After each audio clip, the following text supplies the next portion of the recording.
त्रिवेणी संगम पर मां यमुना जी के घाट पर प्रयागराज की पावन धरा पर तक्षकेश्वर महादेव का एक मंदिर है।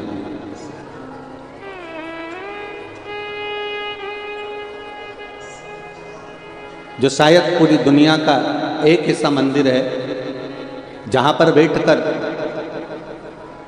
राजा परीक्षित को डसने वाला सर्प भी शिव की शरणागति ग्रहण कर रहा है। और ये प्रयागराज का एक आनंद है। तक्षकेश्वर महादेव गए हो आप लोग? कौन कौन गया? अच्छा, होके आए हो ना? हाँ, बहुत। पूरे प्रयागराज का एक ऐसा महादेव का मंदिर जहां पर केवल आप कुछ क्षण के लिए बैठते हो और वो तक्षकेश्वर महादेव ना जाने कितने विष से, कितने ताप से, कितने दुख से आपको दूर कर देता है और अपना बनाने का प्रयास करता है। वो तक्षकेश्वर महादेव, तक्षकेश्वर महादेव। महाराज दरियाबाद के मोहल्ले में,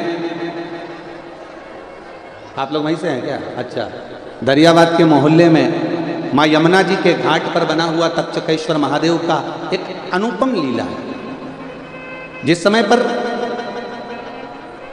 राजा परीक्षित सोने का मुकुट धारण कर कर जा रहे हैं, स्वर्ण मुकुट, और वो भी कोई साधारण सा मुकुट नहीं है राजा परीक्षित के मस्तक पर। राजा परीक्षित ने अपने दूतों से कहा कि जो सर्वश्रेष्ठ मुकुट हो, जो सुंदर हो, अति सुंदर हो, उस मुकुट को लेकर। अब उनको नहीं मालूम था कि जो मुकुट आया है राजा परीक्षित के मस्तक पर रखने के लिए, वो जरासंध का। वो मुकुट राजा परीक्षित को लाकर दिया गया और राजा परीक्षित ने उस मुकुट को अपने मस्तक पर धारण करा। शिव महापुराण कथा कहती है, एक मांग का टीका,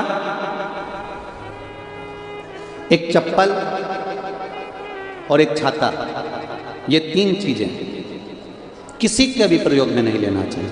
किसी की दूसरे की मांग कर या दूसरे की लेकर इसका प्रयोग नहीं करना। एक किसी की चप्पल हो, पादुका हो, या किसी का पांव का जूता हो, चप्पल हो, आपकी चली भी गई ना तो आपको टेंशन नहीं लेना। गई ना, कोई बात नहीं। पर महाराज बड़ा दुख होता है, 500 की थी, टेंशन महाराज, चली गई, जाने।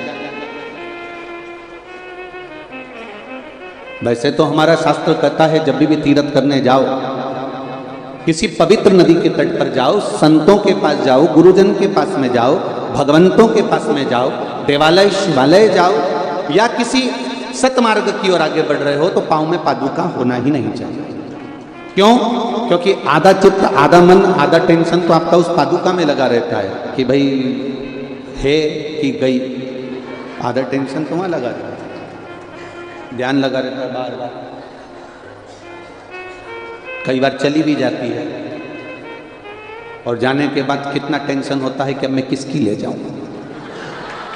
चिंता तो व्याप्ति है, ऐसा नहीं कि चिंता नहीं व्याप्ति होता है।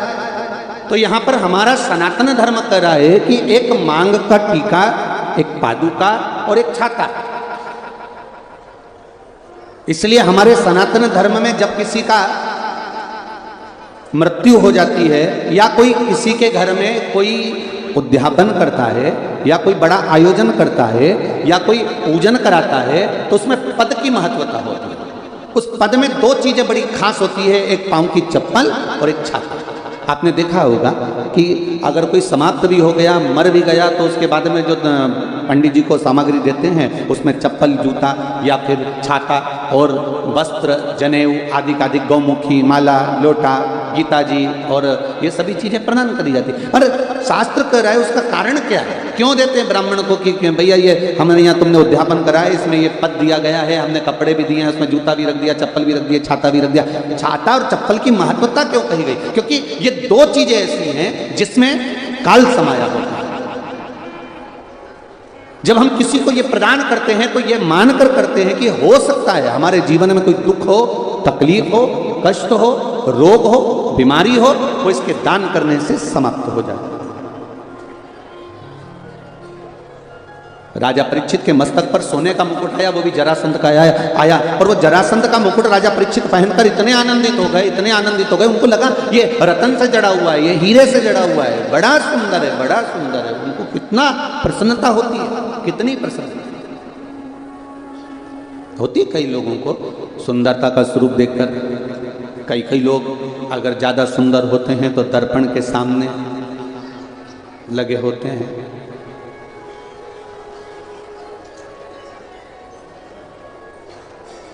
एक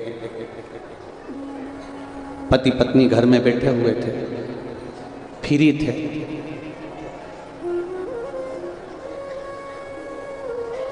घर में घुस गई बहुत सारी मक्खी, दोनों को टेंशन हो गया, ये मक्खियां कहां से आ गई।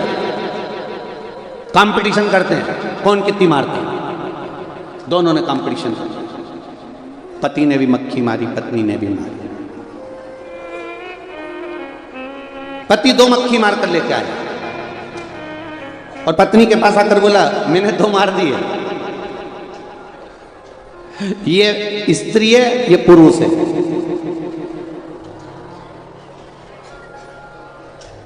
ये नर है, ये मादा है। अब पत्नी को गुस्सा आ गया, कैसी मूर्खों जैसी बात करते हो, तुम्हें अकल है नहीं कि थोड़ी बहुत भी?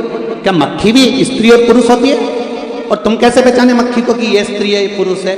अरे तुझे क्या मालूम, जो मक्खी ये मैं पकड़ के लाया हूं, ये कांच पे बैठी थी, दर्पण पे, और ये ऐसे ही घूम रही थी, तो मैं समझ गया था दर्पण पे चिपकी हुई है मतलब स्त्री ही है पक्का। और ये जो मक्खी है घूम रही है, ये मैं समझ गया ये पुरुष है। इसको समझ, 3 चीजें हमारे यहां सब कभी किसी की नहीं है। जम के बोलो, पहला मांग का टीका, दूसरा पाँव की चप्पल और तीसरा छाता। ये 3 चीजें कभी नहीं लेनी किसी की। अगर आ भी जाए तो उसको वापस कर देना चाहिए। साहब ये आपका आ गया, लेकर चलो, पहुंचा दो उसको। अब राजा ने मुकुट धारण कर लिया, शमीक बाबा के आश्रम में पहुंच गए। ये सब आपने श्रीमद् भागवत कथा में सुना ही है। जल की याचना करी, बहुत प्यास लग रही है, पर जल की याचना करी। शमीक बाबा नेत्र बंद कर कर बैठे हुए थे और इनकी चित्तवृत्ति में आ गया कि ये ढोंग कर रहा है, ये प्रपंच कर रहा है। उसको ये दृष्टि में आया। फिर जल की याचना करी, महाराज हमको प्यास लगी है, पानी दे दीजिए, बहुत प्यास लगी है, थोड़ा जल हमको दे दीजिए, थोड़ा सा जल दे दीजिए। बार बार प्रयास करा गया, बार बार मांगा गया, पर जल नहीं मिला। अंत में क्रोध आया, मरा हुआ सर्प पड़ा था और बाण की नोक पर उठाकर बाबा के गले में डाल दिया। और जैसे ही डाला, डालने के बाद राजा चले गए। सूचना श्रृंगी बाबा को मिल गई और वो श्रृंगी बाबा को जब सूचना मिली तो वो सूचना पाते ही श्रृंगी बाबा को क्रोध आ गया।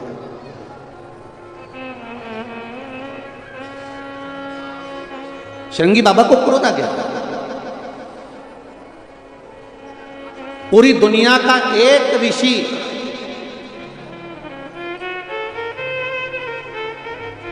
पूरी दुनिया का एक ऋषि ऐसा था, पूरी दुनिया में एक संत, एक साधु, एक सन्यासी, एक तपस्वी, एक साधक, एक उपासक, एक ऋषि ऐसे थे जो परमात्मा को पृथ्वी पर लाने के लिए अपनी जिंदगी तक दांव पर लगा दी थी। वो श्रृंगी ऋषि।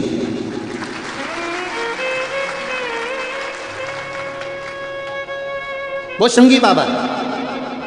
जिस समय पर दशरथ जी के घर में संतान नहीं हुई और पुत्र कामेष्टि यज्ञ करवाया गया, गुरुओं ने कह दिया पुत्र कामेष्टि यज्ञ करवाना है।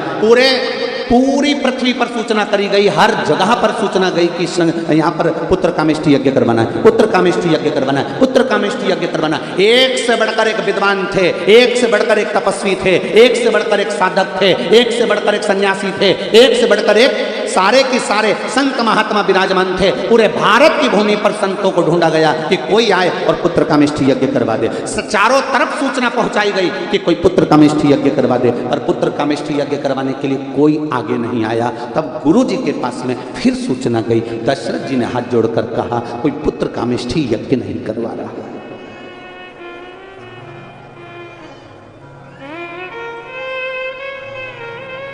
कोई पुत्र कामेष्टि यज्ञ नहीं करवा रहा है। कारण क्योंकि यज्ञ पुत्र कामेष्ठी यज्ञ का एक विधान है कि पुत्र कामेष्ठी यज्ञ जिस भूमि पर होता है उस भूमि पर जो यज्ञ करवाने वाला यज्ञ करता होता है उस यज्ञकर्ता को पूरी जिंदगी उसी जमीन पर रहना पड़ता है, उस भूमि के बाहर वो एक कदम भी नहीं निकाल सकता। तो कोई संत साधु सन्यासी तपस्वी ऋषि ऐसा नहीं था जो एक जगह पर पूरी जिंदगी निकाल सके। तो उन्होंने सोचा भैया यज्ञ कराने वाला कोई नहीं। तब गुरुजी ने कहा एक हो सकता है, कौन?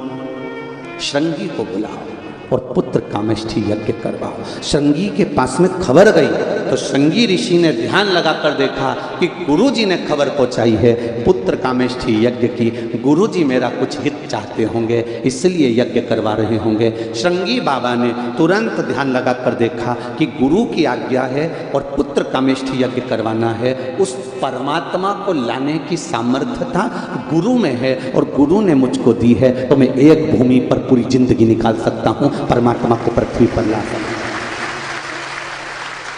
इतने बड़े बड़े संत वशिष्ठ बाबा जैसे कितने बड़े बड़े गुरु विराजमान थे और बुलाया किनको? श्रृंगी बाबा को, श्रृंगी ऋषि को। कारण केवल इतना सा था कि उन्होंने अपना सर्वस्व देने के लिए तैयार हुआ। सर्वस्व, एक संत, एक साधु, एक सन्यासी, तपस्वी, साधक, उपासक और एक जो भगवान का भक्त होता है वो अपना सर्वस्व देने को तैयार हो जाता है। पर उसमें कहीं कामना रह जाती है तो फिर वो सर्वस्वता नहीं दे पाता है। कहीं कामना रह गई, कहीं लोभ रह गई, आसक्ति रह गई, वासना रह गई, तृष्णा रह गई तो नहीं दे पाए। महाराज जी एक पत्र बड़ा सुंदर आया,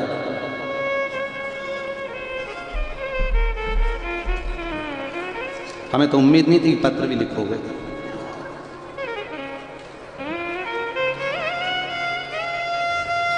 दिव्या केसरवानी, प्रयागराज मुट्ठी गांव से हूं। आप ही ने लिखा है, आपने लिखा है प्रयागराज कभी नहीं भूल पाएगा आदरणीय सतुआ बाबा जी का एहसान। ये पत्र लिखा है। प्रयागराज वासी कई माताओं ने महाराज जी पशुपति व्रत करे हैं केवल इस शिव पुराण को थोड़ा सा सुनने के। सतुआ बाबा जी का एहसान जिंदगी भर प्रयागराज नहीं भूल पाएगा। थैंक यू सो मच बाबा जी, दिल लूट लिया आपने सबका जो शिव महापुराण के। ये पत्र बैठिए बैठिए, शंभू की कृपा है, कहीं आपका पुण्य कहीं। और मेरा निवेदन है, भले मैं मानता हूँ कि गेट लगा है, पर्दा लगा है, आपको हमारा दर्शन नहीं हो रहा होगा, हमको आपका दर्शन नहीं हो रहा होगा, पर एक फिल्म में एक शॉट देखा था बड़ा सुंदर, वो तुझसे मिलने के लिए तेरी कसम एक मुलाकात। महाराज जब हमने उसको देखा तो उसमें बताया था ना वो उसको देखती है ना वो उसको देखता है, फिर भी इतना अटूट प्रेम रहता है कि आखिरी में एक बार तो ट्रेन चलते चलते चलते चलते और दिख ही जाती है। तो आपका विश्वास और आपका प्रेम इस व्यासपीठ से कहना चाहूँगा, प्रयागराज की भूमि से आप कहीं पर भी बैठकर कथा सुन रहे हो, ये विश्वास करता महादेव का एक बार दर्शन जरूर होगा, निश्चित। ये पक्का है, आपका विश्वास नक्की, आपका विश्वास पक्का, भरोसा पक्का। एक पत्र और है देखिए। अब हाँ तो यहाँ पत्र लिखने के लिए नहीं मिला होगा तो इसको नहीं पता। कहीं प्रसाद बट रहा होगा पोहा वगैरह। अब ये तो प्रयागराज का मेला है तो उन्होंने सोचा प्लेट अच्छी है अपनी, झूठी तो नहीं है। हाँ देख लो, ये तो पोया खा लिया, हमें क्या लगता था।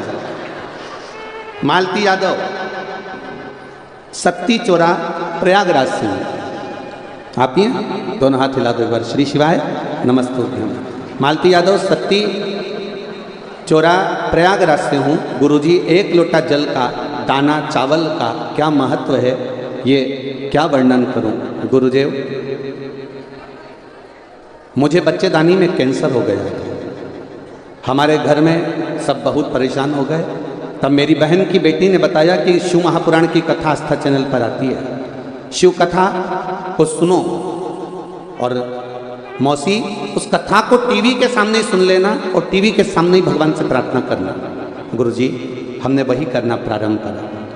आपके बताए अनुसार शिव मंदिर जाते, एक लोटा जल चढ़ाते, बेलपत्री उठाकर लाते, उसको खा लेते, आचमन करते शिव जी के जल का। दूसरी बार जब हम डॉक्टर को दिखाने के लिए हॉस्पिटल गए तो डॉक्टर भी अचंभे में था, मेरा कैंसर ठीक हो गया। ये शिव तत्व है। बैठिए बहन, बैठिए। श्री शिवाय नमस्कार। डॉक्टर भी अचंभे में था कि मेरा कैंसर ठीक हो गया। ये शिव तत्व है, ये शंकर औघड़ी। आप भले 2 दिन की कथा मिली है, 2 दिन का प्रवचन मिला है, 2 दिन का आप शंकर के गुणगान में बैठे हो। इस व्यासपीठ से विश्वास से कहता हूं, जिस कामना से आए हो यहां से खाली नहीं जाओगे, झोली भर कर। जिस कामना से आए, आपका भरोसा बस शिव के प्रति होना चाहिए, दृढ़ होना चाहिए। अपने स्थान पर बैठकर भगवान देवाधिदेव महादेव से प्रार्थना करें। दिल से प्रयागराज की भूमि, गंगा यमुना सरस्वती का पावन संगम, श्री लेटे हुए हनुमान जी का बड़ा आनंद और चारों तरफ प्रयागराज में देवाधिदेव महादेव का निवास। आप सब भगवान शिव से अपने हृदय की बात, अपने दिल की बात अपनी जगह पर बैठकर, कोई खड़ा ना रहे, अपनी जगह पर बैठकर बाबा देवाधिदेव महादेव से अवश्य दिल से बोले। श्री शिवाय नमस्तुभ्यं, श्री शिवाय नमस्तुभ्यं, श्री शिवाय नमस्तुभ्यं, श्री शिवाय नमस्तुभ्यं, श्री शिवाय नमस्तुभ्यं। शिव कथा कह रही है, भगवान शंकर का संवाद कर रही है। केवल एक श्रृंगी बाबा ऐसे थे जिन्होंने मन बना लिया था कि मैं एक जगह पर पूरी जिंदगी निकाल दूंगा, पर उस वैकुंठ अधिपति को मृत्यु लोक में लेकर आऊंगा।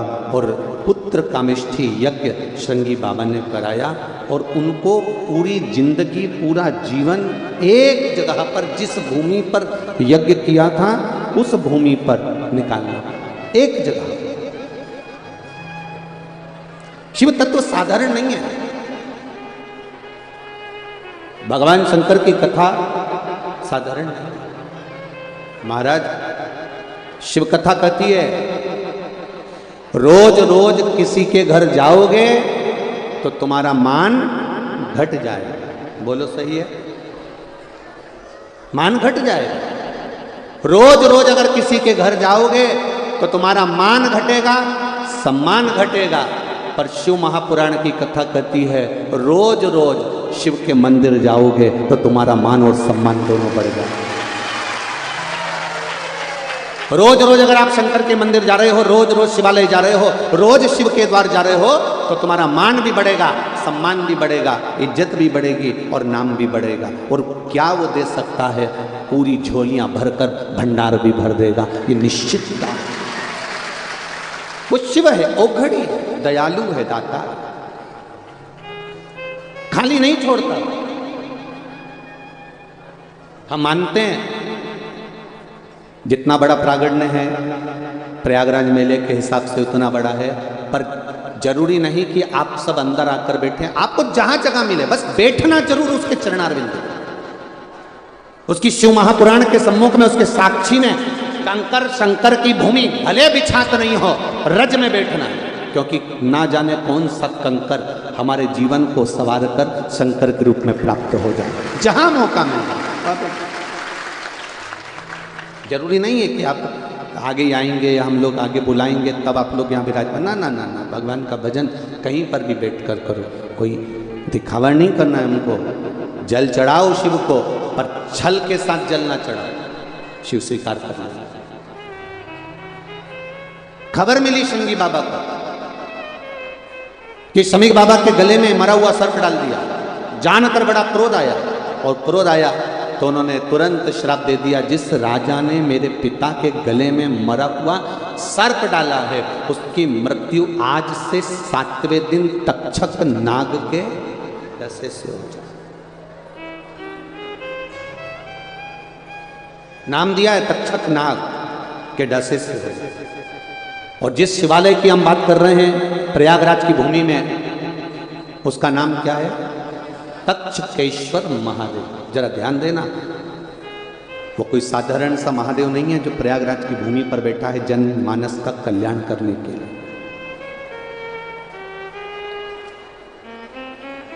कई लोग तो प्रयागराज के भी ऐसे होंगे जो आज तक नहीं गए होंगे। कितने लोग बैठे हैं जो आज तक तक्षकेश्वर नहीं गए? नहीं गए? थोड़ा सा पानी लिया बाजू में से है?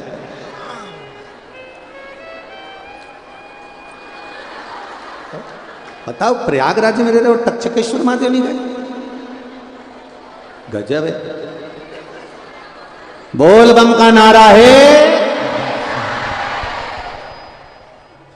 जितने प्रयागराज में रहने वाले हो, कितने हो रहे? बहुत सारे। धन लो, धन लो, बाकी धन लो। जाना चाहिए। तक्षक नाग के डसे से राजा परीक्षित के प्राण छूटना है, तक्षक नाग के डसे से। कितना विचार करिएगा, जरा हृदय में उतारिएगा जरा। श्रृंगी बाबा घर पहुंचे, शमीक बाबा के गले से सर्प उतारा और कह दिया, पिताजी मैंने उसको श्राप दे दिया, जिसने तुम्हारे गले में मरा हुआ सर्प डाला है, मैंने उसको श्राप दिया है कि तक्षक नाग के डसे से उसके प्राण छूटेंगे, और 7 दिन का मौका दिया है। कितने दिन दिए हैं? 7 दिन। और यही 7 दिन हमारी जिंदगी के हैं। रविवार, सोमवार, मंगलवार, बुधवार, गुरुवार, शुक्रवार, शनिवार, यही 7 दिन जिंदगी के मिलते हैं। रविवार को जन्म हुआ, सोमवार को बड़े हुए, मंगलवार को ब्याह हुआ, बुधवार को बच्चे हुए, गुरुवार को बीमार पड़े, शुक्रवार को हॉस्पिटल गए, शनिवार को सीताराम हो गए। 7 दिन पूरे निकल आए। 7 दिन पूरे चले। अब प्रयागराज वालों को कितने दिन मिले? 2 दिन। अब कितनी किस्मत लेकर आए हो तुम लोग, जरा विचार करिएगा। प्रदोष काल में गंगा जी का तट, यमुना जी का तट, सरस्वती का तट, और 2 दिन मतलब दोनों पार्ट मिल रहा है, इधर से दिन का, उधर से रात का, और दोनों मिलकर ये प्रदोष काल में शिव महापुराण का पावन चरित्र श्रवण करने को 2 दिन मिला है। जितनी देर मिले, बाजू वाली भी अगर कछु बोले तो तुम मत बोलना, तो चुप रहे, क्योंकि एक तो 2 दिन, 7 दिन का 2 दिन मिलना कितना है, और उसमें भी ये बोलती जाए, तो कल से आए तो 4-6 टॉफी लिया ना, ये बोले कि मुंह में चुप। अब कथा सुनो कि मैं 2 दिन मिले हैं, बड़ी मुश्किल से मिले हैं, बड़े आनंद के मिले। और वो तो आदरणीय सतुआ बाबा जी को मैं धन्यवाद दूंगा, बहुत बहुत साधुवाद, जो प्रयागराज वालों के लिए उन्होंने ये 2 दिन बड़े आनंद के निकाल दिए। शिव कृपा, शंकर की करुणा। शिव महापुराण की कथा कहती है, स्कंद पुराण, शिव पुराण, लिंग पुराण में सुंदर तक्षेश्वर महादेव का वर्णन आता है। तक्षक नाग डसेगा। पिता को बड़ा दिल दुखा कि बताओ मेरे बेटे ने गलती कर दी, और उस राजा परीक्षित को, जिसने हमेशा सत्कर्म करा है, अच्छा कार्य किया है, जिसने भजन किया, कीर्तन किया, मंत्र जाप किया, जिसने सब अच्छा काम किया, बस एक ही बुरा काम किया कि उसने मेरे गले में मरा हुआ सर्प डाल दिया। पर मेरे बेटे को नहीं करना था, उसको श्राप नहीं देना था। शमीक बाबा परीक्षित के पास पहुंच गए, तुम 7 दिन में मर जाओगे, केवल 7 दिन है तुम्हारे पास, बचना हो तो बच लो। गुरु के शब्द बड़े अटपटे होते हैं। एक तरफ गुरु कह रहे हैं कि तुम 7 दिन में मर जाओगे, और दूसरी तरफ गुरु कह रहे हैं कि तुम्हें बचना हो तो बच लो। जब मरना ही है तो फिर बचने के लिए रह क्या? क्या रह गया बचने का? पर गुरु के शब्द बड़े अटपटे होते हैं। गुरु ने कहा शरीर छूट जाएगा, पर ये आत्मा परमात्मा का भजन कर कर इसको अमर तत्व प्रदान कर लो, जिससे ये बाद में फिर जन्म ले। जगत गुरु शंकराचार्य जी कहते हैं पुनरपि जननम पुनरपि मरणम के प्रपंच से छूटने के लिए शरीर मिला है। कोई तुमसे कहे कि तुम मेरे पास आ जाना, मैं ऐसा कर दूंगा कि जिंदगी में तुम्हारे पास दुख नहीं आएगा, तकलीफ नहीं आएगी, कष्ट नहीं आएगा, रोग नहीं आएगा, बीमारी नहीं आएगी, ये नहीं आएगा। मानव की देह मिली है, मनुष्य का शरीर दो कारणों से मिलता है। एक, मनुष्य का शरीर मिलता है भगवान का भजन करने के लिए, और दूसरा मिलता है पूर्व के कर्म का भोग भोगने के लिए। अब चाहे तुम रोकर भोगो चाहे हंस कर भोगो। कोई कितना ही कह दे, कोई कहे कि मेरे पास आ जाना मैं तुमको दुख नहीं आने दूंगा, कोई कहते तुम मेरे पास आ जाना मैं बीमारी नहीं आने दूंगा, कोई तुमसे कह दे मेरे पास आ जाओ मैं तुम्हें कष्ट नहीं आने दूंगा, तो फालतू की बात है ये। कोई भी तुम्हारे सामने अगर कोई प्रमाण कर दे कि मैं तुम्हें दुख नहीं आने दूंगा, तो ऐसा अगर होता तो राम जी के पास में इतने बड़े बड़े गुरु जी थे, राम जी को दुख नहीं आता। भगवान कृष्ण के पास बड़े बड़े गुरु जी थे, भगवान कृष्ण को दुख नहीं आता। अपना घर, अपना द्वार, अपना परिवार छोड़कर भगवान वृंदावन छोड़े, मथुरा गए, मथुरा छोड़ी द्वारका गए। भगवान को बार बार छोड़कर जाना नहीं पड़ता अगर कोई दुख मिटाने वाला मिल जाता। स्वयं के दुख स्वयं को भोगना है, स्वयं को मिटाना है। तो फिर लोग कहते हैं शिव महापुराण की कथा क्यों सुने, शंकर जी के मंदिर क्यों जाएं, शिव जी के पास क्यों जाएं? क्योंकि तुम्हारी घड़ी, तुम्हारा पल, तुम्हारा समय, तुम्हारा नक्षत्र, दिन रात, सुबह शाम, सब कुछ मेरे देव अधिदेव महादेव ने बनाया है। इसलिए उसको कहते हैं काल अधिपति। जिसने काल बनाया, काल मतलब समय, जिसने घड़ी बनाई, जिसने पल बनाया, जिसने नक्षत्र बनाया, उसको कहते हैं काल अधिपति। इसलिए उसका नाम है महाकाल। काल अधिपति, उसने घड़ी बनाई है, समय बनाया, नक्षत्र बनाया, पल बनाया, दिन बनाया, रात बनाया, जितने दिन बने, रविवार सोमवार मंगल बुध गुरु शुक्र शनि, ये घड़ी पल सब उसी ने बनाया, नक्षत्र उसने बनाया।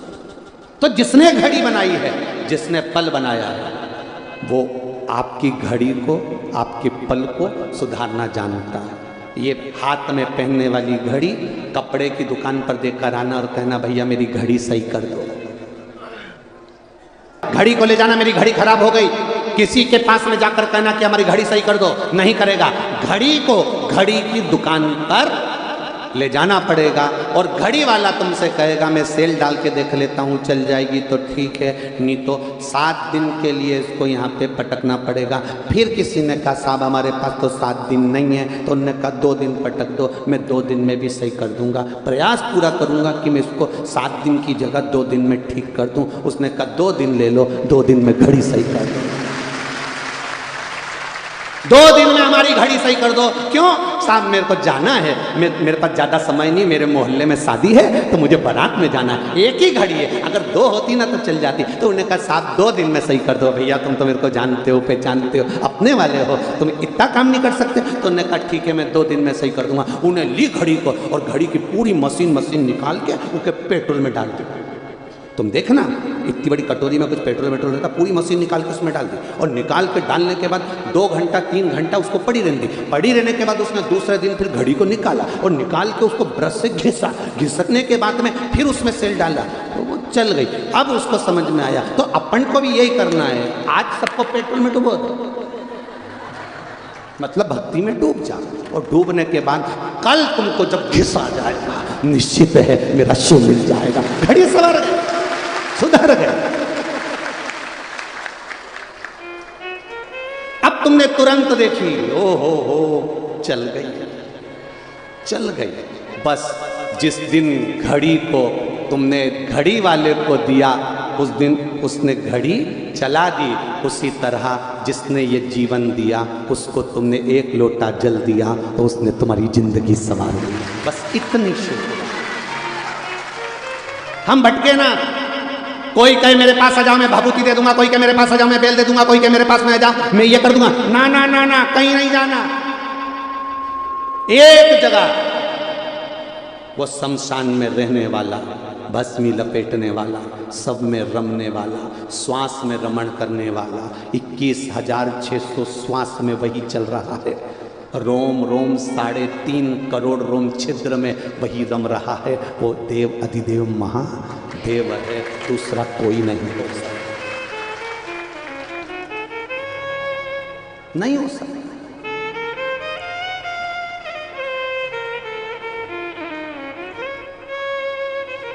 मरने वाले को क्या चाहिए? जो मर रहा है, अंतिम सांसें चल रही है, अंतिम सांसें चल रही है, आईसीयू में पड़ा है, होश में पूरा है, मर रहा है, उससे पूछना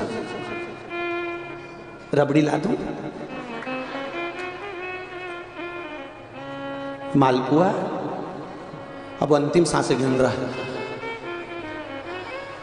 और ये पास में खड़ी गुलाब जामुन ला दूं, अंतिम सांसें।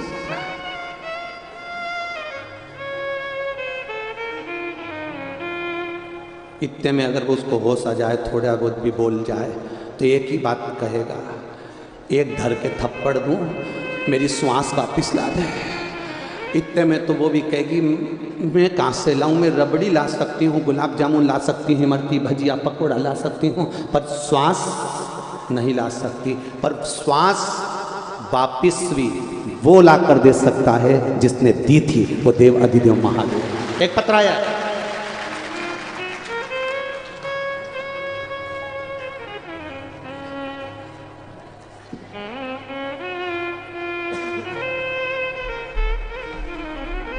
शादी की पत्रिका भी है, 9 फरवरी की शादी है। किसने दी है पत्रिका? आप लोगों ने दी है। श्री शिवाय नमस्ते। बाबा देव अधिदेव महादेव की कृपा से गुरुदेव के चरण को आनंद। मैं कीर्ति प्रयागराज से हूँ। बाबा की कृपा से बाबा से विनती करने हम लोग गए थे एक बार ईश्वर धाम, वहाँ से बोल कर आए और बाबा की कृपा से शादी पक्की हुई है, शिव कृपा से। गुरुदेव को बताना चाहूँगी, मेरे लीवर में दिक्कत आई थी और डॉक्टर ने कहा पूरा लीवर खराब हो गया है, अब आपके पास में समय नहीं है। लीवर किडनी दोनों को प्रॉब्लम हो गया। जब देख लिया पत्रिका पे आपने लिखा है, जब सब तरह से हार गए, तब देव अधिदेव महादेव की कथा सुनना प्रारंभ कर। एक लोटा जल सारी समस्या का हल। बाबा को चढ़ाया, बेलपत्र का पान किया। दूसरी बार फिर डॉक्टर को दिखाने के लिए गए। गुरुदेव बाबा की कृपा क्या होती है, डॉक्टर ने कह दिया तुम्हारी पूरी रिपोर्टें नॉर्मल हैं, लीवर और किडनी ठीक हो गए।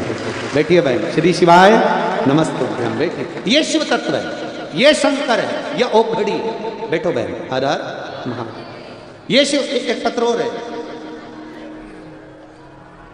मेरा नाम उत्तम सिंह, ग्राम रनिया डीही, तहसील हंडिया, प्रयागराज से हूँ। आप ही हैं? श्री शिवाय नमस्ते। एक लोटे जल का क्या महत्व है गुरुदेव, एक बेलपत्री का मैं क्या वर्णन करूं। मेरे हाथ में कई सालों से गांठ पड़ी हुई थी, वो गठान बढ़ती जा रही थी, कम नहीं हो रही थी। गुरुदेव किसी ने कहा कि टीवी पर कथा आती है, आप एक लोटा जल चढ़ाओ और कथा तो सुनो। मैंने एक लोटा जल चढ़ाना प्रारंभ करा। हमारा विश्वास पहले शिव में इतना नहीं था गुरुदेव, हम मानते हैं भगवान को पर इतना नहीं मानते थे। गुरुदेव शिव जी को एक लोटा जल चढ़ाते, बेलपत्री लाते, कुंदकेश्वर महादेव के नाम से उसको खाते। बाबा की कृपा से मेरे हाथ की गठान ठीक हो गई, पूरी गठान गल चुकी है और पूरा आनंद बाबा ने मुझे प्रदान करा है। बैठिए बाबू, श्री शिवाय नमस्ते। ये उसकी कृपा से, इसमें सियोर वाला महाराज ने कुछ नहीं करा और ना सियोर वाला महाराज कुछ कर सकता।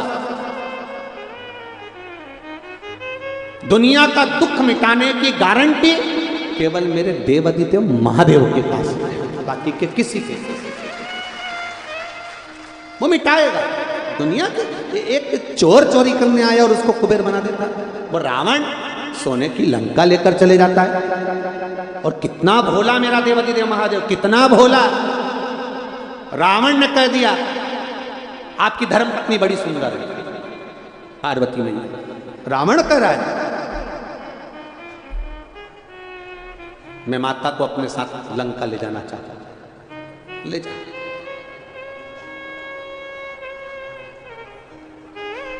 ले जा।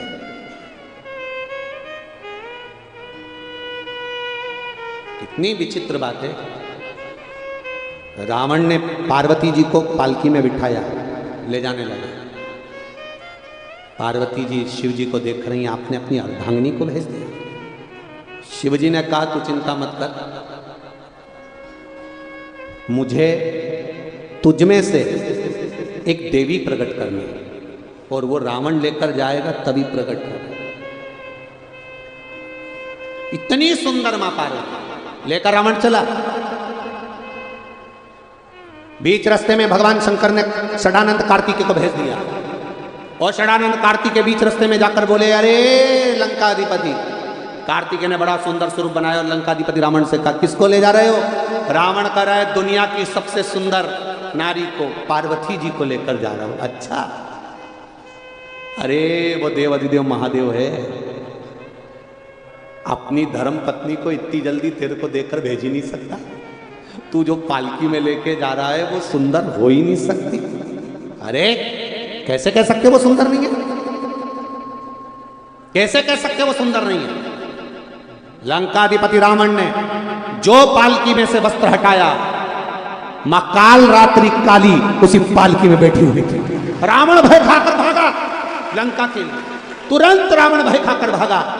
पार्वती मैया महाकाली ने पीछे से रावण को पकड़ा और पकड़कर महाकाली ने कहा अब तेरा विनाश का समय आ गया।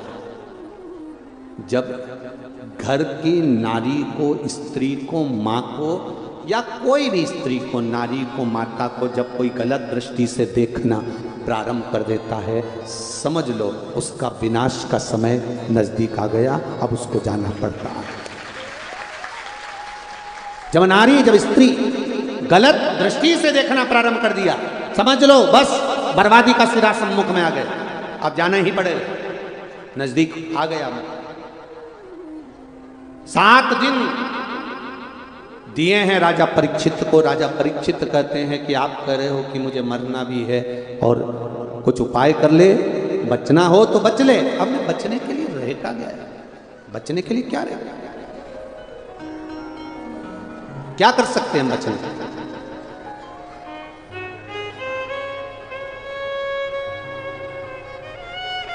क्या करें हम? तब राजा परीक्षित ने उसी समय अपना पूरा राजपाट अपने बच्चों को दिया और भगवान का भजन करने के लिए बाहर निकल गए। कोई कह रहा है कि यज्ञ करो, कोई कह रहा है अनुष्ठान करो, कोई कह रहा है ये करो, कोई कह रहा है वो करो। उसने कुछ नहीं करा, केवल करा सुखदेव जी महाराज के चरणों में जाकर बैठा। 7 दिन श्रीमद् भागवत कथा श्रवण करी, मतलब अपने चित्त को परमात्मा से जोड़ने का प्रयास कर, चित्त को परमात्मा से जुड़ा। तक्षक नाग आया, डसा था कि नहीं डसा था राजा परीक्षित को? बोलो बोलो, भागवत सुनिए ना। डसा। कांच के महल में राजा को रखा गया, परिंदा भी पर नहीं मार सकता, ऐसी सेफ्टी राजा की करी गई। पर अनार का रस अंदर जा रहा था और गिलास की नीचे जो पेंदी थी उस पेंदी के अंदर चिपक कर गया। पहले जो गिलास होते थे उन गिलास में नीचे से किनोर होती थी, आजकल तो एकदम फ्लैट होते हैं, पर नीचे किनोर होती थी। उस किनोर के अंदर फंस कर तक्षक नाग गया, उसके अंदर फंस कर। और नाग ने जैसे ही राजा को देखा और नाग ने डस लिया। राजा परीक्षित सर्प को देख रहा है, सर्प परीक्षित को देख रहा है। दोनों एक दूसरे को देख रहे हैं। मरने से पहले किए गए कर्म की पूरी फिल्म दिखाई जाती है। मृत्यु के पहले तुम्हें देखना पड़ेगा तुमने क्या करा। माता के गर्भ से जन्म लेने के बाद आंख खोलते ही मरते समय तक तुमने कौन कौन सा कर्म करा वो तुम्हें दिखाया जाएगा। आप दुनिया के सामने छल कर सकते हो, आप दुनिया के सामने कपट कर सकते हो, आप दुनिया के सामने बेईमानी कर सकते हो, आप कितना भी कैसा भी छल बेईमानी कपट प्रपंच कर रहे हो दुनिया के सामने कर सकते हो, और उसके सामने नहीं।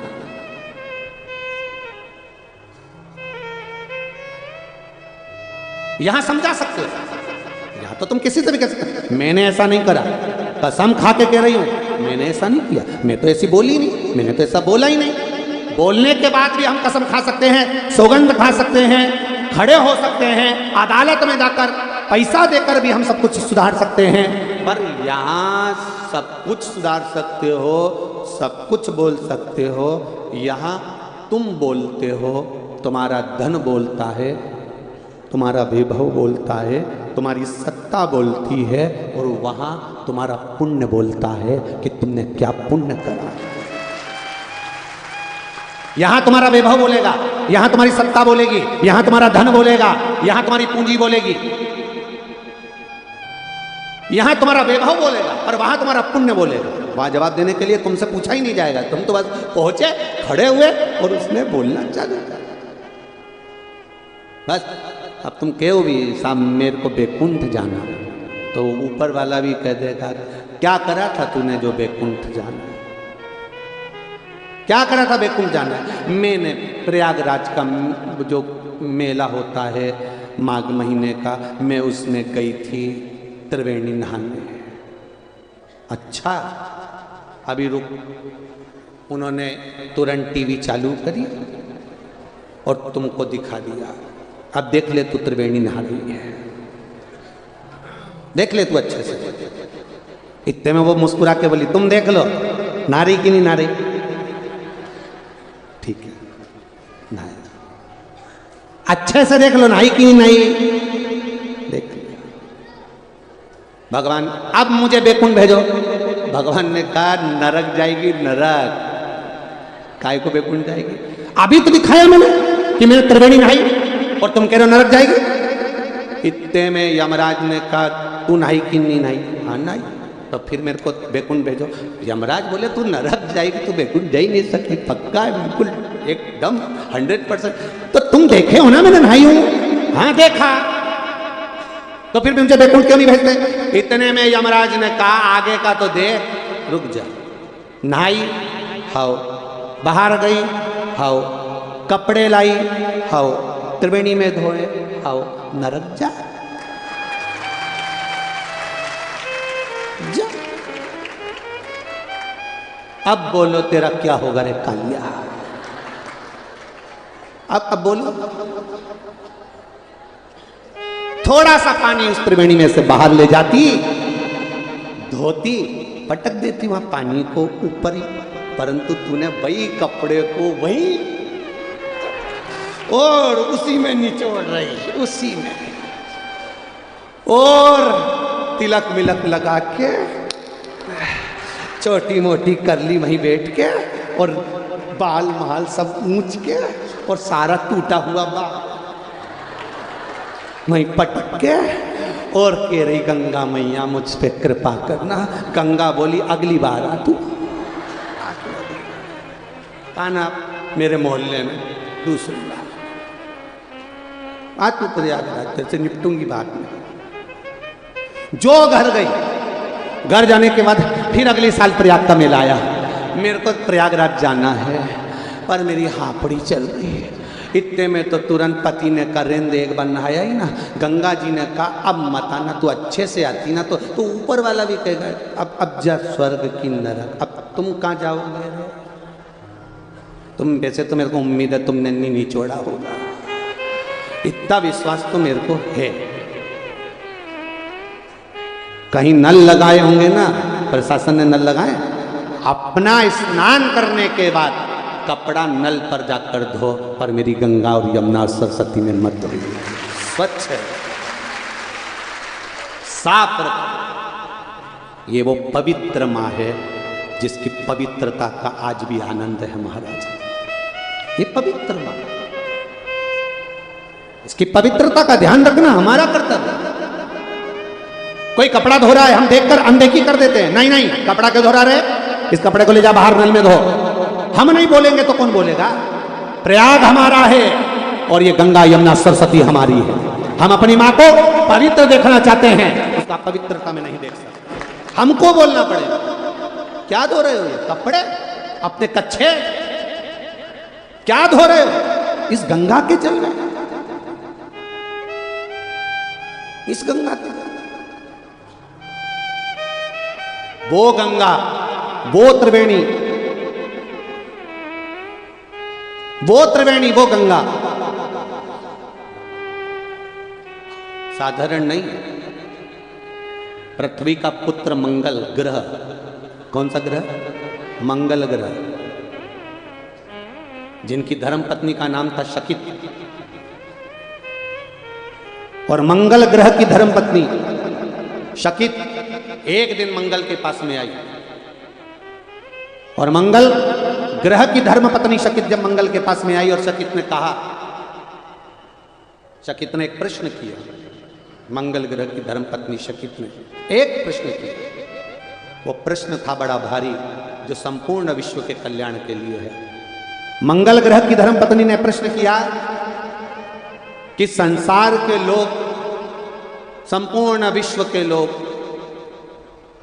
वो कौन सा स्थान है जिस स्थान पर पूरा विश्व का व्यक्ति अगर एक बार चले जाए, बस केवल पांव रख दे और उसके संपूर्ण पाप नष्ट हो जाएं, और उसको बैकुंठ धाम नहीं, गौलोक धाम, गौलोक धाम मतलब जहां भगवान कृष्ण राधा जी के साथ में आज भी रास करते हैं, उस रास मंडली में को राधा के साथ में हम भी खड़े होकर कृष्ण के साथ रास करें, ऐसी पवित्र वो भूमि कौन सी है? वो पवित्र भूमि कौन सी है? जब शकीत ने मंगल से पूछा, अपने पति से पूछा, तो मंगल ग्रह अपनी मां पृथ्वी के पास जाते हैं और माता पृथ्वी से कहते हैं, पृथ्वी मैया, सारे तीर्थ आपकी इस पृथ्वी पर बसते हैं, सारी पवित्र नदियां, इस पवित्र नदियां इस पृथ्वी पर बसती है। हे मां, मंगल ग्रह अपनी मां से कह रहा है पृथ्वी से कि तुम्हारी बहू ने, शकित ने पूछा है कि वो कौन सी भूमि है जिस भूमि का मात्र स्पर्श हो जाए तो व्यक्ति बैकुंठ नहीं गौलोक धाम जाता है और भगवान कृष्ण के साथ में रास करता है।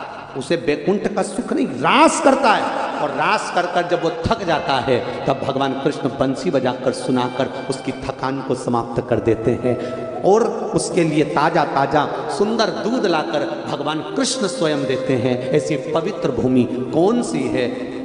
तब माता पृथ्वी ने कहा, वो पवित्र भूमि है प्रयागराज की भूमि, जहां त्रिवेणी का संगम। वो पवित्र भूमि है प्रयागराज की भूमि, जहां पर व्यक्ति स्नान करे ना करे, गंगा यमुना सरस्वती में नहाए ना नहाए, कहीं जाए ना जाए, पर उस प्रयागराज की भूमि में मात्र उसका स्पर्श, मात्र उसकी रज, मात्र उसकी धूल, अगर प्रयागराज की भूमि की धूल पृथ्वी मां अपने पुत्र मंगल को कह रही है कि तुम शकित को, अपनी पत्नी को जाकर कहना कि प्रयागराज की मात्र धूल भी शरीर से लग जाती है तो गौलोक धाम मिल जाता है। ये वो प्रयागराज की भूमि जिसका वर्णन तुलसीदास जी ने अपनी रामचरितमानस में भी करा कि त्रिवेणी के संगम पर संत बैठकर साधु चर्चा कर रहे हैं, सत्संग कर रहे हैं, आनंद कर रहे हैं। क्यों क्यों तुलसीदास जी लिख रहे हैं? क्योंकि ये भूमि साधारण नहीं है। वहां ये नहीं कहा कि त्रिवेणी का स्नान कर रहे हैं, वहां कहा त्रिवेणी के घाट पर बैठकर हरि चर्चा कर रहे हैं, सत्संग कर रहे हैं, भजन कर रहे हैं, कीर्तन कर रहे हैं। क्योंकि बैठकर, वहां शब्द लिखा है बैठकर हरि चर्चा कर रहे हैं। इतने इतने ऋषि वहां बैठते, संगम करते, बैठते। बैठने का मत, अभी आपको कहा था कि जहां मौका मिल जाए, रोड पर जगह है तो रोड पर बैठ जाओ, रोड पर जगह है तो रोड पर बैठ जाओ, जहां जगह मिल जाए वहां बैठो, थोड़ी देर रमण करो, शिव कथा का स्मरण करो। ये प्रयागराज की धरा है, जिस धरा पर आकर हमें गलत कार्य नहीं करना है। कई लोग तो यहां एंजॉय करने आते हैं, मेला देखने आए हैं, एंजॉय करने आए हैं, कुरकुरे का पैकेट लाए, फाड़ा, खाया, पटक दिया, खाया, पैकेट पटक दिया, जमीन पर जा रहे, जाते जाते भी मुंह में गुटखा भरा, पिचकारी मार, दूसरा व्यक्ति आया, लांग कर गया, लांग कर गया।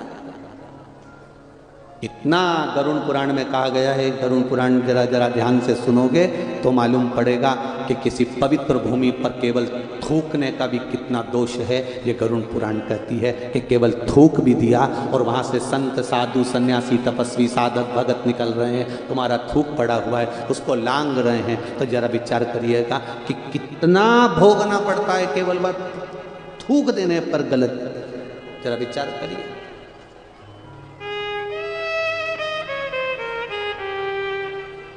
कितने किस्मत वाले हो रहे प्रयागराज वालों, घर जाके नजर उतरवा लेना।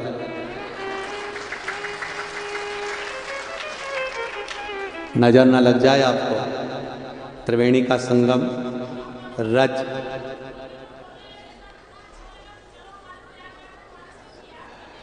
त्रिवेणी का संगम है, प्रयागराज की भूमि है। रज वही जो माता पृथ्वी ने मंगल को कहा था, अपनी बहुशकित को कहने के लिए कहा था। वह जब सुनो पढ़ो तो स्मरण होता है। अब तक्षक नाग ने डसा एक दूसरे को देख रहे हैं। परीक्षित मरते मरते भी तक्षक नाग को देख रहे हैं और तक्षक नाग परीक्षित को मरते हुए देख रहे हैं। दोनों एक दूसरे को देख रहे हैं। मनोदशा। मरने वाले को क्या चाहिए? गुलाब जामुन रबड़ी और पेड़ा नहीं। मरने वाले को चाहिए थोड़ी श्वास मिल जाए। परीक्षित मर रहा है, प्राण छूट रहे हैं परीक्षित के। तक्षक नाग ने डसा है। तक्षक नाग परीक्षित को देख रहा है, परीक्षित तक्षक नाग को देख रहा है। मरते समय दुनिया के लोग भगवान से श्वास मांगते हैं, मुझे थोड़ी और श्वास दे दो, मुझे बचा लो, मुझे और दे दो, अच्छे डॉक्टर को दिखा दो, मैं और उम्र बन जाए, मेरी और उम्र मिल जाए, मुझे और उम्र मिल जाए। अभी संतों की जो कथा चल रही थी कंजरी में, तो उसमें हमने वर्णन करा था आयुष्मान भव और चिरंजीवी भव, दोनों में अंतर होता है। आयुष्मान भव दुनिया के लोगों को लगता है जैसे आशीर्वाद दिया कोई आयुष्मान भव कह दिया। आयुष्मान भव मतलब उम्र बढ़ जाए।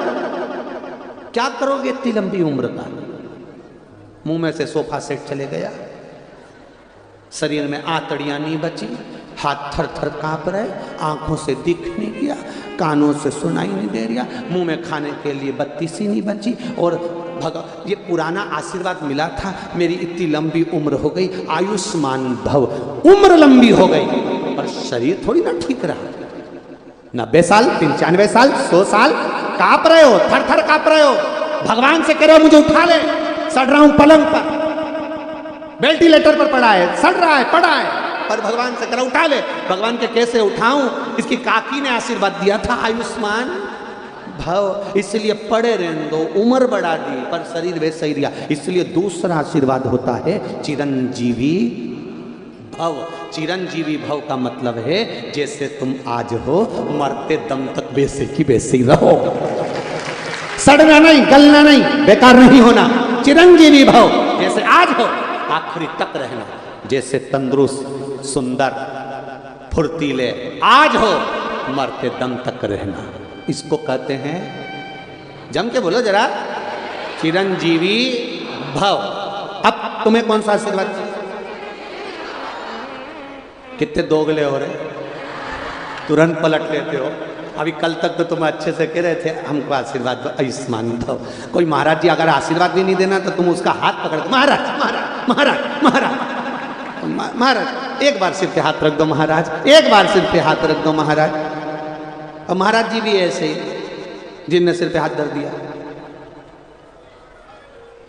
महाराज जी भी ऐसे सिर पे हाथ धर दिया, सिर पे हाथ पकड़ दिया। और नहीं तो एक थे संत नामदेव जी महाराज, मंत्र लेने गए, गुरु दीक्षा, विश्वा थिएटर के पास पहुंचे, सूचना मिली कोई गुरु मंत्र लेने आया है। गुरुजी ने कहा जूता उठा और दे धड़ाधड़। गुरुजी ने कहा उठा जूता, दे धड़ाधड़। जूता उठाया, धड़ धड़ धड़ धड़ धड़ धड़ करते जाएं। इतने में तो चेला उठ के खड़ा हो गया, हम क्या गुरु मंत्र लेने आए कि जूता खाने? गुरुजी ने कहा जिनने जूता खा लिया उनको अंदर लिया, इसको बाहर निकाल दो। पूछा क्यों? कहा अभी भी तेरे पास गुरु के चरणों में आया है और अभी भी अहंकार और क्रोध तेरे पास में है तो गुरु मंत्र नहीं टिक पाएगा, इसलिए तू जा। आए हो कथा में, क्रोध घर छोड़िया, लोभ घर छोड़िया, वासना आसक्ति तृष्णा घर छोड़िया, तुम्हारे भीतर का लोभ आसक्ति तृष्णा घर छोड़कर आओगे, एक आनंद की अनुभूति होगी, एक सुख की अनुभूति होगी। तक्षक देख रहा है राजा परीक्षित को, परीक्षित राजा वो तक्षक को देख रहा है। तक्षक एक मरने वाला कहता मुझे बचा लो, मुझे श्वास दे दो, मेरी उम्र बढ़ जाए, पर तक्षक नाग को देखकर राजा परीक्षित ये नहीं कह रहे कि मेरी उम्र बढ़ा दो, राजा परीक्षित कह रहे हैं एक बार फिर से श्रीमद् भागवत कथा सुना दो। फिर से अपने स्थान पर बैठकर बाबा देवाधिदेव महादेव से प्रार्थना भाव के साथ, त्रिवेणी का संगम, सुंदर प्रयागराज की भूमि, रज पवित्र, जहाँ बैठकर आप भगवान देवाधिदेव महादेव से अपने हृदय की बात, अपने दिल की बात बाबा देवाधिदेव महादेव से कहिए। भाव से, हृदय से देवाधिदेव महादेव से प्रार्थना। श्री शिवाय नमस्तुभ्यं, श्री शिवाय नमस्तुभ्यं, श्री शिवाय नमस्तुभ्यं, श्री शिवाय नमस्तुभ्यं, श्री शिवाय नमस्तुभ्यं। भगवान शिव की कथा करें, ओगड़ी की कथा करें। तक्षक नाग पुनः डसने के बाद एक बार फिर से राजा परीक्षित को तक्षक नाग नमन कर रहा है, प्रणाम कर रहा है कि गजब है कि तूने मांगा तो मांगा क्या कि एक बार फिर पुनः हरि चर्चा, प्रभु की चर्चा, राम नाम, कृष्ण नाम, शिव नाम, पुनः फिर चर्चा हो जाए, शिव भगवान की चर्चा फिर पुनः हो जाए, राम नाम कृष्ण नाम की चर्चा फिर पुनः हो जाए। मिले प्रयागराज की धरा से आप लोग जब घर जाएं, बोल कर जाना, जहां बैठकर कथा सुन रहे हो वहां पर भगवान से प्रार्थना कर कर जाना कि बाबा एक बार 2 दिन की शिव पुराण नहीं, बाबा ऐसी कृपा करना कि बार बार शिव पुराण होती है, बार बार शिव पुराण होती है। और जितनी बार सतुआ बाबा ये प्रयागराज के मेले में आए उतनी बार शिव पुराण लाए।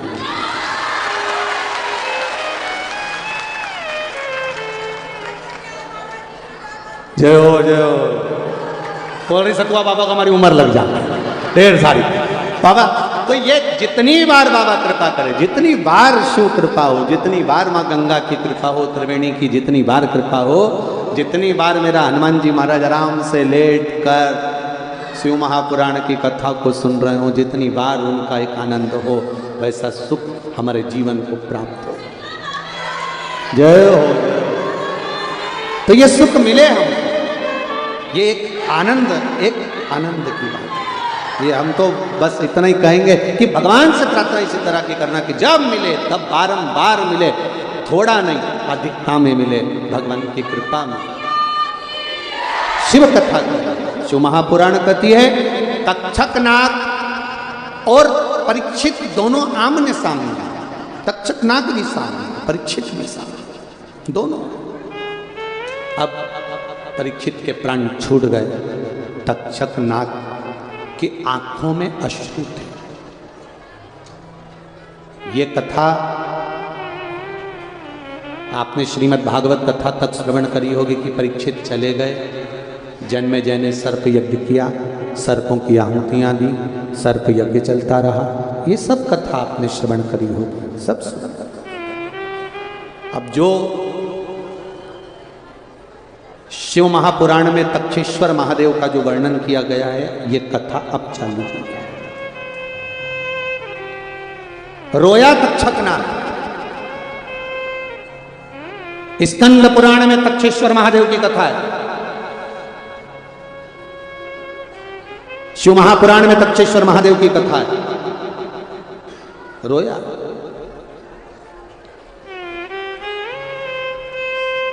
आंख में आंसू भरे तक्षक नाग के कि आज पृथ्वी पर से राजा परीक्षित को जो श्राप लगा था मैंने डस लिया, श्राप बस डसा है, श्राप बस। सर्प सांप कभी तुम्हारा बुरा नहीं करता। सांप को भगवान ने भय दिया, शेर को भगवान ने आलस दिया, सिंह को आलस है, सर्प को भय है। सर्प कभी तुम्हारा बुरा नहीं करेगा, वो तुम्हारी आहट सुनता है और चल देता है। वो तो कहीं पांव रखा जाए या कोई बात हो जाए तब बात दूसरी होती है, नहीं तो वो साधने वाला अगर देवाधिदेव महादेव है तो फिर एक पत्र है, देखिए एक पत्र में वर्णन आया है, शिव कथा कह रहे हैं।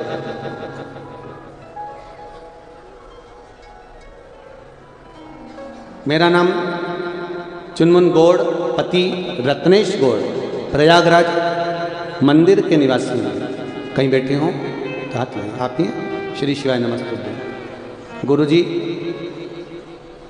मेरी शादी को 9 साल हो गए थे, 9 वर्ष से संतान नहीं थी गुरुदेव। सभी लोग अपशब्द कहते थे, डॉक्टरों को भी दिखाया पर कोई संतान का सुख नहीं हुआ। फिर IVF करवाया, उससे भी संतान का सुख नहीं हुआ।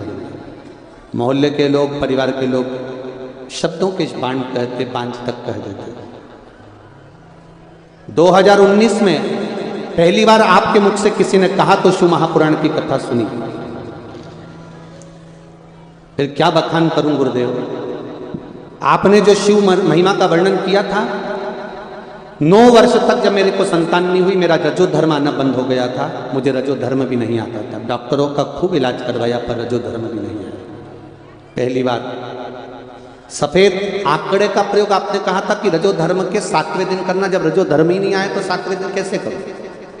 फिर भी मैंने भी भगवान को शिव मंदिर में चली गई आपकी कथा सुनकर, शिव जी को 1 लोटा जल चढ़ाया, बेलपत्र चढ़ाया, बाबा से कहा मेरा रजो धर्म बंद है तो संतान हो नहीं सकती। IVF करवाया, पुत्र संतान की प्राप्ति नहीं। 9 साल हो गए, डॉक्टर ने भी मना कर दिया तुम्हें औलाद नहीं होगी। हार कर नहीं बैठ सकती, सियोर वाला महाराज टीवी पर छाती ठोक कर कहता है कि शिव पर छोड़ दो। आज मैं जल चढ़ाऊंगी, बेलपत्र भी लेकर जाऊंगी और मुझे विश्वास है मेरा रजो धर्म आएगा, जो गया 5 साल हो गए। जल पिया, बेलपत्र खाई, घर आई और रजो धर्म आ गया। रजो धर्म आया, 2.5 महीने भी नहीं लगे, देवाधिदेव महादेव से प्रार्थना करी, सफेद आंकड़े की जड़ लाकर कमर में बांधी, तुमरुका जी का नाम लिया, बाबा की कृपा से मेरे घर संतान हुई और उसका नाम मैंने तुमरुका ही रखा। ये शिव कृपा। बैठिए बहन, श्री शिवाय नमस्ते। मैंने बच्चे का नाम भी तुमरुका ही रखा, ये शिव की कृपा से, शंकर की उदारता से। शिव बिना कुछ नहीं, शिव के बिना कुछ। शंकर है तो सब है महाराज, सब कुछ। एक पत्र इसमें मिल नहीं रहा, कोई बच्चा 1 महीने का था और 1 महीने का बच्चा, उसका स्नान करा रही थी उसकी माँ और पानी भगोनी में रखा था। स्नान कराने के लिए कोई दूसरा ले गया उस बच्चे को। आप ही ने लिखा था, हाँ वो पत्र में ढूंढ नहीं पा रहा हूँ। तो बच्चे को स्नान कराने के लिए कोई दूसरा ले गया, उसको लगा भगोनी में ठंडा पानी, उकलता हुआ पानी उस बच्चे पर डाल दिया। 1 महीने का बच्चा, अब उकलता हुआ पानी डाल दिया तो इसके घर का कोई व्यक्ति शिव महापुराण की कथा श्रवण करता था, ऐसा ही है ना पत्र में, शिव महापुराण की कथा सुनता था। उस बच्चे को सीधे शंकर के मंदिर ले गए और जो शिव जी के ऊपर जलाधारी में जो जल था वो उंडेल दिया, हाथ में झेलकर बच्चे के ऊपर पूरा ठंडा पानी डाल दिया और बेलपत्री का चूरा कर कर वो उस बच्चे को लपेट दिया। एक शरीर में छाला नहीं आया, बच्चा 3 घंटे बाद ठीक हो गया। शिव तत्व है शंकर। ओ घड़ी बैठिए बहन, शिव की महिमा का क्या बखान है। शिव तत्व। डॉक्टर के पास लेकर गए, डॉक्टर ने कहा इतना गर्म पानी से बच्चा जला है 1 महीने का तो शरीर पर छाले बहुत आएंगे, मलहम लगाओ। मलहम भी दिया, वो भी लगाया। गुरुदेव बाबा की कृपा ऐसी थी, उसके शरीर पर एक छाला नहीं आया। ये शिव है, ये शिव। 1 महीने का बच्चा, उसकी खाल कैसी होगी, कितनी नम्र खाल होगी 1 महीने के बच्चे की, कितनी। शिव तत्व का स्वरूप। महाराज हम फिर कहेंगे, ढोंग प्रपंच छल छिद्र की ओर ना जाकर अगर कहीं जाने का मन करे तो किसी शिवालय में जो तुम्हारे घर के पास हो, ऐसे शंकर के मंदिर में जाकर बैठ जाओ तो सुन लो। बारिश का पानी जमीन पर गिरता है, नाली में जाता है, गटर में जाता है, नदी नाले तालाब सरोवर में जाता है, फिर वो समुद्र में जाता है। जैसे बारिश का पानी गिरा हुआ समुद्र तक पहुंच जाता है, उसी तरह शिव जी पे चढ़ा हुआ एक लोटा जल मेरे महादेव तक पहुंच जाता है। निश्चित है उसके तक पहुंचे, उसके करीब तक पहुंचे। तक्षक रो रहा है, तक्षक की आंख में जल भरा हुआ है, रो रहा है, नेत्रों से नीर बह रहा है तक्षक नाथ, आंखों में आंसू भरा हुआ है तक्षक नाथ, रो रहा, बिलख रहा, रोता हुआ, कहां जाऊं मैं? जन्मेजय सर्प यज्ञ कर रहे हैं, मेरी आहुति डलने वाली है, किस जगह पर जाऊं मैं? वो तक्षक नाग रोता हुआ कारकोट सांप के पास में पहुंचा। पूरी दुनिया का एक सांप ऐसा होता है, कारकोट सांप। दूसरे सांप डसते हैं तो लोग मरते हैं, कारकोट सांप एक ऐसा सांप है जो डसता है तो शरीर सड़ता है, बदबू मारता है, कीड़े पड़ते हैं और शरीर में से मांस गल गल के गिरता है, फोड़े फपोले हो जाते हैं, मरने के लिए भी तरसता है तो मृत्यु नहीं आती। वो कारकोट सांप, दुनिया का सबसे जहरीला सांप कारकोट। कारकोट के पास गए, कारकोट, ए कारकोट। कारकोट ने कहा क्या हुआ? मेरा शरीर जल रहा है, जन्मेजय मुझे आहुतियों में देंगे, मैं मर जाऊंगा और मरना भी निश्चित है मेरा, मना नहीं, पर मैंने गलत नहीं करा। श्रृंगी ने श्राप दिया था, उसके श्राप को मैंने निभाया है, इसलिए मैंने परीक्षित को डसा है, मैं क्या करूं? कारकोट कहता है तू रुक, मैं आता हूं। और कारकोट नाग तुरंत गया और तुरंत जाकर धृतराष्ट्र सर्प के पास पहुंच गया। कौन सा सांप है? जम के बोलो जरा। धृतराष्ट्र सांप के पास पहुंचा और धृतराष्ट्र सांप से कहा, ए धृतराष्ट्र सर्प बता। वो तक्षक नाग तड़प तड़प कर रो रहा है क्योंकि उसने परीक्षित को डसा और जन्मेजय उसको मार रहा है। बता धृतराष्ट्र सांप क्या करा जाए? धृतराष्ट्र सांप कौन था? जो गले में शंकर जी के सांप पड़ा होता है, वासुकी नाग, उसका बड़ा बेटे का नाम है धृतराष्ट्र सांप। वासुकी नाग का बड़ा बेटा जो शिव जी के गले में सांप पड़ा है, वासुकी, उसका बड़ा पुत्र है धृतराष्ट्र सांप, बड़ा पुत्र। धृतराष्ट्र ने कहा रुको, धृतराष्ट्र सांप गया और धृतराष्ट्र सांप ने जाकर अपने पिता वासुकी नाग का स्मरण करा। पिता वासुकी नाग का, वासुकी सांप तो स्मरण कर रहा है बेटा, और बाप आए, पिता आए, वासुकी नाग आया, वासुकी नाग गया। प्रभु धृतराष्ट्र नाग ने कहा वासुकी नाग से, पिताजी एक थोड़ा सा संशय मन में है, मेरा मित्र कारकोट, उसका मित्र तक्षक, तक्षक के ऊपर थोड़ा सा कष्ट आ गया है, भय में है, भय, क्या करा जाए आप बताओ, क्या करें हम? जन्मेजय सर्प यज्ञ कर रहा है, आहुतियां नागों की दे रहा है। जन्मेजय कि उस यज्ञ को देखकर उसके भीतर थोड़ा सा भाव उत्पन्न हो रहा है, वो भय खाया, दुख है उसको, परीक्षित को डसने का दुख है। और आपसे भी निवेदन है, कभी कोई गलत काम हो जाए तो एक बार हृदय से रो भी लेना। मैंने उसका बुरा कर दिया, मैंने उसको अपशब्द कह दिया, मैंने उसको गाली दे दी, भीतर से थोड़ा सा पश्चाताप जरूर करना। और किसके सामने करना? भोलेनाथ के सामने जाके, बाबा गलती तो करी है मैंने, हम तो आपसे रोज कहते हैं प्रतिदिन शिव जी के मंदिर में जाओ लोटा भर के जल चढ़ाने के लिए। रोज लोटा भर के जल चढ़ाना मतलब अपने दिल की बात तुम्हें महादेव से करें। आप मायके नहीं जा सकते, अपने घर की बात दूसरे से नहीं कह सकते। दूसरे से कहोगे लोग हंसेंगे, दुनिया के लोगों से कहोगे लोग हंसेंगे, लोग हंसेंगे। अभी वो बहन ने पत्र में लिखा, लोग बांझ कहने लगे थे, अपशब्द कहने लगे थे, संतान नहीं, टेस्ट पे भी करवाया, IVF करवाया, सब कुछ करवाया, संतान का सुख नहीं आया, रजो धर्म तक नहीं आया, क्या करे? किसके सामने जाकर कहे, किससे कहे?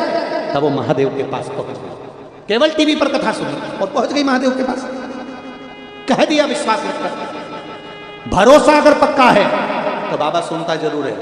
आप लोग जितने भी आए हो ना, भरोसे पर आए, विश्वास पर आए। इसलिए 2 दिन की कथा सुनने के बाद मेरा महादेव क्या देगा, ये आगे की कथा में तुम्हारा पत्र जरूर आएगा। 3 घंटा तुमने कथा को दिया है, बाबा ने तुमको क्या दिया, तुम इतना जरूर कह देना मैंने क्या दिया, बाबा ने क्या दिया, ये तो नहीं मालूम, पर इतना विश्वास जरूर कहता है कि गाय का जो गोबर नीचे गिरता है तो वो धूल लेकर उठता है, जो महादेव की कथा में बैठता है वो कुछ ना कुछ लेकर उठता जरूर। महादेव की कथा में बैठने वाला खाली नहीं जा सकता। केवल चोर चोरी करने आया था, अपना कपड़ा उतार कर त्रिशूल में लपेट कर जलाकर दिख रहा था चोरी का सामान। इतने में महादेव प्रसन्न होकर कह देते जा तू कुबेर की सिंहासन पर बैठ जा। कुबेर को कुर्सी से नीचे उठा दिया, चोर को कुबेर बना दिया। आज भी जिस कुबेर की पूजन होती है वो चोर है, उस चोर को कुबेर बनाया। असली कुबेर तो बेचारा इधर उधर घूम रहा है। भगवान विष्णु के पास पहुंच गया। बाबा, भगवान विष्णु ने पूछा क्या हुआ, शंकर जी ने किसी चोर को कुर्सी पर बिठा दिया। भगवान विष्णु बोले उनके मामले में हम भी नहीं बोल सकते, उनके मामले में हम नहीं बोल सकते, क्योंकि एक बार उनको गुस्सा आ गया था तो उन्होंने यमराज को मार दिया था। यमराज की बेटी भी मर गई थी, मृत्यु देवी। केवल राजा श्वेत के चक्कर में यमराज के प्राण छूट गए थे, मौत भी मर गई। कभी आपने सुना कि यमराज मरा होगा, पर यमराज भी मर गया। मृत्यु देवी जो दुनिया के सामने आती है, मृत्यु देवी वो भी मर गई थी। उसको मारने वाला कोई दूसरा नहीं, मेरा देवाधिदेव महादेव था। आखिरी में सूर्य नारायण भगवान रोते हुए आ गए नारायण के सामने, मेरा बेटा मर गया, पोती मर गई, कुछ तो कृपा करो। उनने तो केवल राजा श्वेत का अंतिम समय था इसलिए उसको लेने गए थे।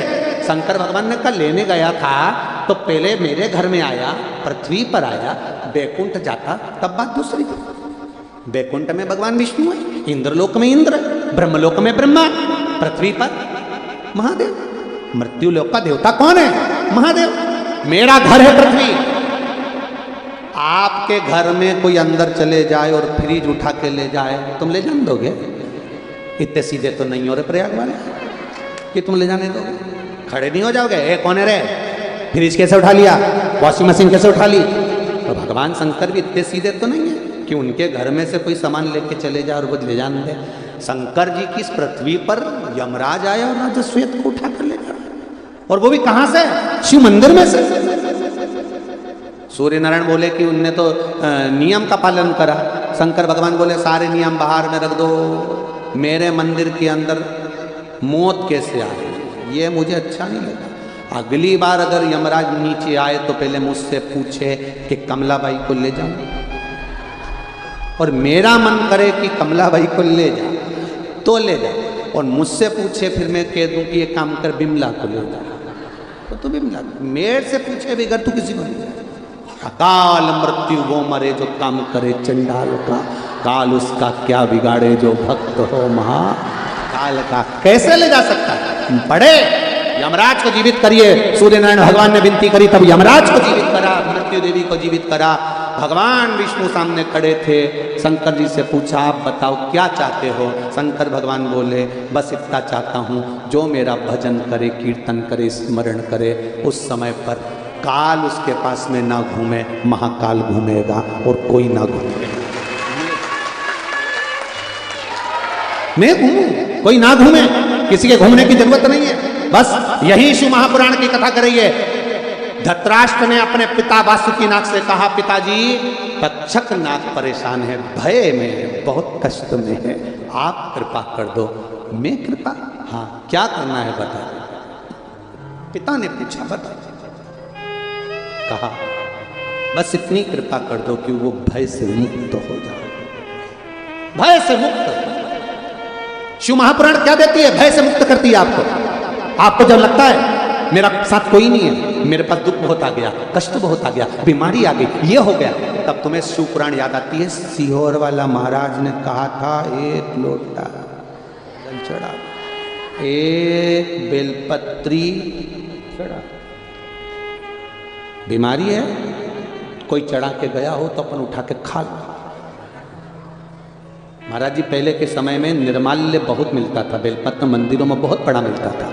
आज के जमाने में बेलपत्री मंदिर में मिलती ही नहीं है। जो चढ़ाता है दूसरी इंतजार में बैठी रहती, तू जा और मैं खाऊं, खा जाता। एक पत्राया है वो भी देखिए, पत्र देखिए। मेरा नाम भगवान दास उर्फ मिरिंद्रा, हरियाणा पटौती से हूँ। आप ही श्री शिवाय नमस्ते। हरियाणा से आया हूँ गुरुजी, 2 दिन के लिए शिव महापुराण की कथा का रसतत्व करना, श्रवण करने के लिए। सुना, दौड़ा आया। गुरुदेव शुगर की बीमारी थी, हाई रहती थी, 540, बड़े परेशान थे। डॉक्टरों की खूब टेबलेट खाई, गोलियां खाई, आराम नहीं लगता था। थोड़ा आराम लगता फिर वैसे हो जाते।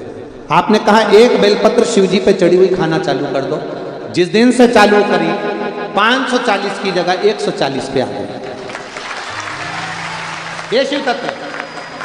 बैठिए बाबू, श्री शिवाय नमस्ते। 540 से 140 पर आ गई। बाबा ने ऐसी कृपा करी, डॉक्टर ने भी कह दिया अब गोली बंद कर दो। ये शिव तत्व है, ये शंकर। और खड़ी आपका विश्वास आप शिव पर रखो, भरोसा शंकर जी पर रखो, कोई दूसरे पर नहीं। आएंगे दुनिया के लोग, बहुत आएंगे, आपको कहेंगे ऐसा करो वैसा करो। ना ना ना ना, कुछ नहीं करना। सारी समस्या का हल एक लोटा जल। क्या किसको रोइए सोइए, आग लगे बस्ती, अपन रहो मस्ती। सतुआ बाबा जी की शिव पुराण मिल गई। तो ये एक रसतत्व है। बोल बम का नारा है, बाबा एक सहारा, बस उसके सहारे रहिए। धृतराष्ट्र नाग ने, सर्प ने कहा पिता वासुकी से, वो भय में। अगर दुनिया के लोग भय में आए तो पहले महादेव के पास जाए। आए कोई प्रॉपर्टी का लफड़ा है, कोई केस है, कोई अदालत में चल रहा है, भय है, जाओ उस महादेव के पास। शिव मंदिर। वासुकी ने कहा तुम चिंता मत करो, मैं देवादिदेव महादेव के कानों में जाकर कहूंगा। सबसे करीब में रहता ही था सांप, वासुकी नाग सबसे पास में,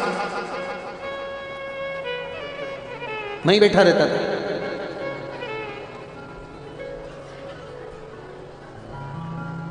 एक बार तो भगवान विष्णु ने भी भगवान शंकर जी से पूछ लिया था, ये सांप तुम्हारे पास 24 घंटा कान के पास रहता है, अच्छी बात है? भगवान विष्णु बोले नारियों में आदत रहती है, ये जब तक पूरे दुनिया भर की बात अपने कानों में नहीं डाल देना तब इसको रात को नींद नहीं आए। इसलिए मैंने इसको पास में रखा है कि मेरे पास तू आए मत। बात अच्छा, तुमसे निवेदन है, जितने बैठे हैं प्रयागराज में, मेरी जीजियाँ जितनी बैठी और जितने जीजा बैठे हैं, इन जीजाओं से निवेदन है तुम अपने कान के पास सांप मत रख लेना, नहीं तो ये भी कम नहीं है, पुंगी लेके आ जाए। इसका भरोसा नहीं है तो मेरे जीजाओं से निवेदन है, प्रयागराज की है, साज मत समझना यारो, त्रिवेणी के घाट घाट का पानी पिया है,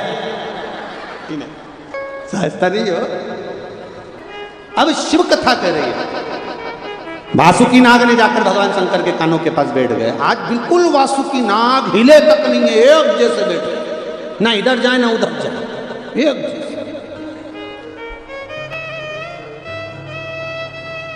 टेंशन तो रहता है ना, एक जैसा कोई बैठा रहे, एक जैसा अगर कोई बैठा रहे।